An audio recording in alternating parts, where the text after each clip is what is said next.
அனைவருக்கும் வணக்கம். இன்றைக்கி ஒரு கட்டுரை பற்றி பார்க்கலாமா?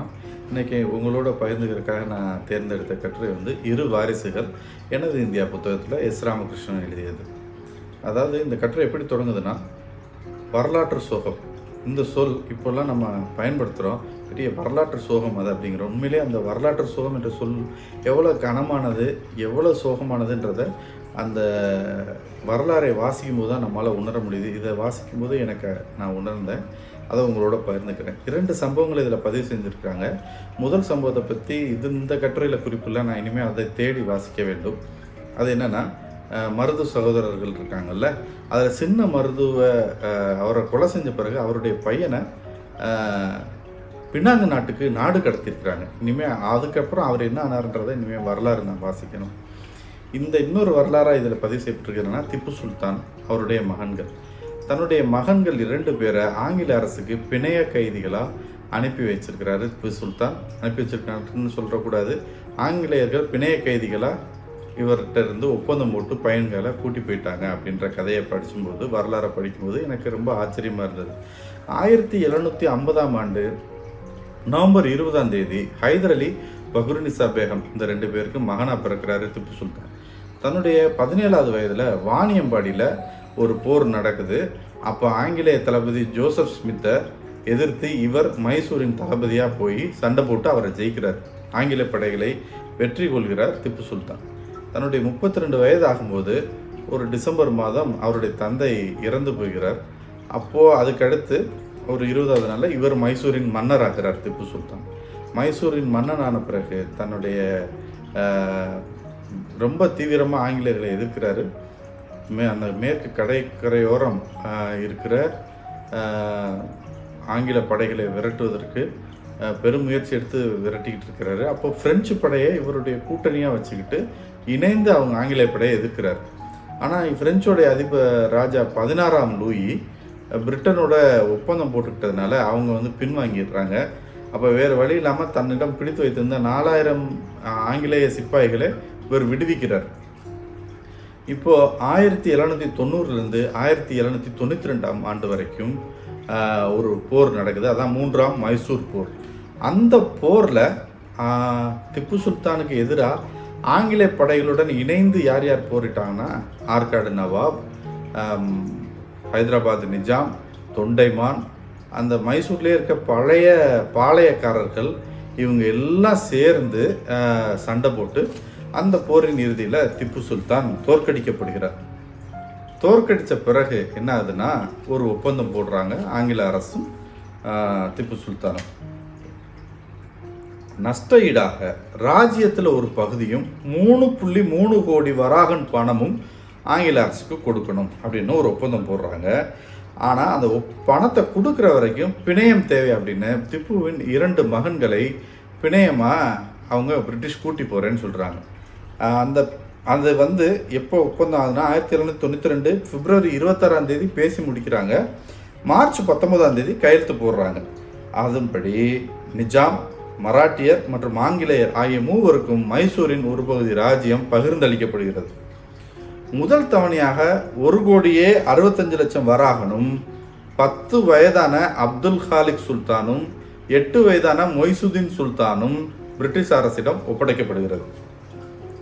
மீதியுள்ள 1,65,00,000 வராகனை 3 தவணைகளாக திருப்பி கொடுக்கணுன்றது ஒப்பந்தம். ஒப்பந்தம் முடிஞ்சதும் பிள்ளைங்களை கூட்டி போயிடுறாங்க.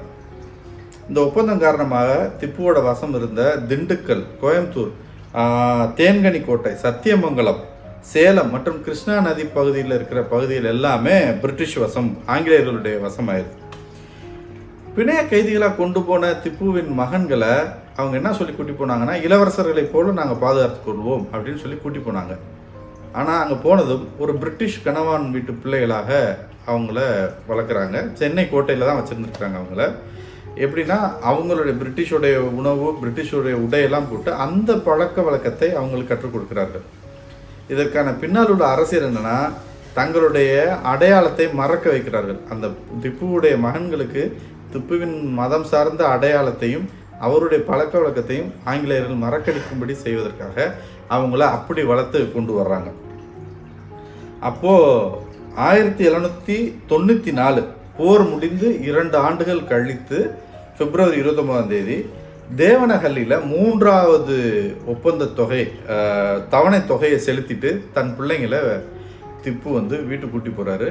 அவர் இந்த பிள்ளைங்க வீட்டுக்கு வர்றதை பெரிய கொண்டாட்டமாக கொண்டாடி இருக்கிறாங்க. ஏன்னா 2 ஆண்டுகள் கழித்து பிள்ளைகளை அரசர் கூட்டிகிட்டு வர்றாரு அப்படின்றப்ப கொண்டாட்டமாக கொண்டாடி இருக்கிறாங்க. ஆனால் பிள்ளைங்களுடைய நடவடிக்கையை பார்க்கும்போது திப்பு சுல்தானுக்கு பெரிய வருத்தம். என்னென்னா தன் மத நம்பிக்கைகளை முற்றிலுமாக இந்த பிள்ளைங்க கைவிட்டுட்டாங்க அப்படின்றத பார்த்து அவர் மனம் வருந்துறாரு. ஏன்னா கூட்டி போனது சின்ன பசங்களை, 10 வயசு பையன் 8 வயசு பையனை எப்படி வளர்க்குறாங்களோ அப்படித்தானே வளரும் பிள்ளைங்க. அதுதான் பிரிட்டிஷோடைய தெளிவான அரசியல். தன்னுடைய அடையாளத்தையே மறக்க வைக்கிறதுக்கு அவங்க என்ன செய்ய முடியுமோ அதை செஞ்சுருக்கிறாங்க. அப்போது பிரிட்டிஷ் கலாச்சாரத்தில் அதே ஈடுபாடு பிள்ளைங்க காட்டுறதை பார்த்துட்டு திப்பு என்ன செஞ்சுருக்காருன்னா மேற்படிப்புக்கு ஃப்ரான்ஸ்க்கு அனுப்பிட்டார் பிள்ளைங்களை. அப்போ ஃப்ரான்ஸ் போய் படிச்சுட்டு திரும்பி வந்தப்போ அப்துல் ஹாலிக் என்ன செஞ்சுருக்காரு, ஆரக்கல் பீவியின் மகளை திருமணம் செய்து கொண்டார். இங்கே ஒரு கல்யாணம் பண்ணிக்கிட்டாரு அவருடைய பையன். திப்பு ஒருத்தர் மரணம் அடைந்த பிறகு அவருடைய பிள்ளைகள் அனைவரும் கைது செய்யப்பட்டு வேலூர் சிறையில் அடைச்சிட்டாங்க. இப்போது திப்புவுக்கு நிறைய மனைவிகள், நிறைய பிள்ளைகள், 12 ஆண் குழந்தைகள், 8 பெண் குழந்தைகள். மனைவிகள் ஐரோப்பா, ஜார்ஜியா, பெர்ஷியா அப்படின்னு நிறைய நாடுகளிலிருந்து மனைவிகள். கிறிஸ்டின், இந்து, முஸ்லீம் என்ற வேறுபாடு இல்லாமல் எல்லா மதங்களிலிருந்தும் அவர் கல்யாணம் பண்ணியிருக்கிறார். அப்போது இத்தனை பிள்ளைங்கள், இப்போ உறவினர்கள், திப்புவின் குடும்பம் நிறையா இருக்கும் இல்லையா. பிரிட்டிஷ் அரசு அவர்களுக்குள்ள உட்பூசலை ஏற்படுத்துறதுக்கு எல்லா சூழ்ச்சியிலையும் செஞ்சுருக்கு. ஒருத்தருக்கு ஒருத்தர் போராடுற மாதிரி, அடிச்சுக்கிற மாதிரி பிரிட்டிஷ் அரசு எல்லா வேலையிலையும் செஞ்சுருக்கு. அப்போது ஆங்கிலேயர்களை எதிர்த்து போராடி வீழ்ந்த திப்புவின் வாரிசுகள் அடையாளமற்றவர்களாக ஆக்கப்பட்டு காலத்தில் கரைந்து போய்விட்டார்கள் அப்படின்னு குறிப்பிடுறாரு கட்டுரையாளர். இப்போது கடைசியாக இவங்களை வேலூர் சிறையில் அடைச்சிருக்கிறாங்க இல்லையா. அங்கே ஒரு கலவரம் நடக்கிறதுனால அவங்க அப்புறம் கொல்கத்தா சிறைக்கு மாற்றி கொண்டு போகிறாங்க. அங்கே கொண்டு போயிட்டு அரசு மானியத்தோட ஒரு வீட்டு சிறை மாதிரி ஒரு இடத்துல வச்சுருக்கிறாங்க. அங்கேயே அவர்கள் வாழ்ந்து மடிந்ததாக கட்டுரையாளர் தன்னுடைய கட்டுரையில் குறிப்பிடுறாரு. இப்போ இந்த திப்பு சுல்தான் உடைய பிரச்சனை, அவருடைய போரிட்டது, பிள்ளைகளை பணையம் வச்சதெல்லாம் சொல்லணும். அவருடைய ஆட்சி முறையில் சில சிறப்பான விஷயங்களை இந்த கட்டுரையில் குறிப்பிட்டிருக்கிறாங்க. அதை மட்டும் சொல்கிறேன் நான். அவருடைய இராணுவத்தில் எத்தகைய பெரிய இராணுவம் வச்சுருந்துருக்கிறாருன்னா 3,20,000 வீரர்கள் அவர்கிட்ட இருந்திருக்கிறாங்க. யானைகள் 900, ஒட்டகம் 6,000, அரபு குதிரைகள் 25,000, 3 லட்சம் துப்பாக்கிகள், 2,24,000 வாள்கள், 929 பீரங்கிகள் மற்றும் ஏராளமான வெடிமருந்து குவியல் அவர்கிட்ட இருந்திருக்கு. அது மட்டும் இல்லை, இராணுவத்தில் ஏவுகணை தொழில்நுட்பத்தை பயன்படுத்திய முன்னோடி திப்பு சுல்தான் அப்படின்னு சொல்கிறாங்க. இது போர் சார்ந்த விஷயம். அறம் சார்ந்த விஷயம் பார்த்தா மைசூர் இந்துக்கள் அதிகமாக முஸ்லீம்கள் குறைவாகவும் இருக்கிற பகுதி.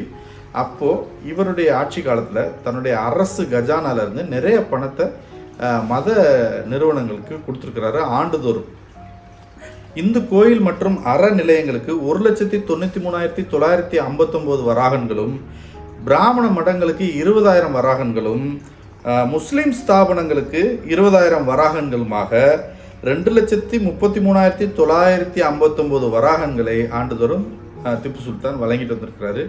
இது அவருடைய மத ஒற்றுமையின் அடையாளமாக நம்ம இங்கே பார்க்கலாம். அடுத்து மக்களுக்கான சில அடிப்படையான சில நல்ல விஷயங்களை செஞ்சிருக்கிறாரு திப்பு சுல்தான். அது என்னன்னா, மலபார் பகுதியில் பெண்கள் மேலாடை அணியாமல் இருக்கிற வழக்கம் இருந்திருக்கு. அதை ஒழித்து மேலாடை அணிய வைத்திருக்கிறார்.